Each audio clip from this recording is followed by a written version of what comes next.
வணக்கம். அதாவது தென்காசி மாவட்டம் ஆலங்குளத்திற்கு வெள்ளம் பாதித்த பகுதியை ஆய்வு செய்ய வருவாய்த்துறை அமைச்சர் KKSSR ராமச்சந்திரன் பழைய காவல் நிலையம் முன்பு வருகை தந்தார். அங்கு கூடியிருந்த பொதுமக்கள் நெல்லை தென்காசி 4 வழி சாலை பணியில் காவல் நிலையம் அருகே பாலம் வேலை நடைபெற்று வருகிறது. இந்த பாலத்தால் சாலையில் தென் பகுதிகளில் உள்ள மருத்துவமனை, அரசு பள்ளி, தனியார் பள்ளி செல்லும் மாணவர்கள் சுடுகாட்டிற்கு செல்வதற்கு என 1 கிலோமீட்டர் சுற்றி செல்லும் நிலை ஏற்பட்டுள்ளது. இதனால் பள்ளி மாணவர்கள், பொதுமக்கள் சாலையை கடக்க வசதியாக அந்த பாலத்தை உயர்மட்ட பாலமாக மாற்றி அமைக்க கோரிக்கை வைத்தனர்.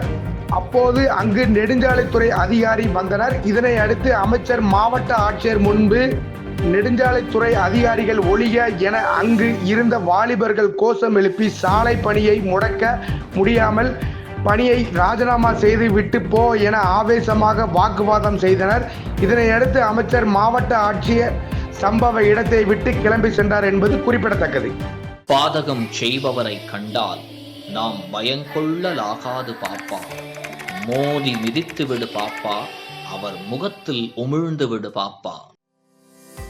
அண்மை செய்திகளை உடனுக்குடன் தெரிந்து கொள்ள இணைந்திருங்கள் இயம்நாடு தொலைக்காட்சியுடன்.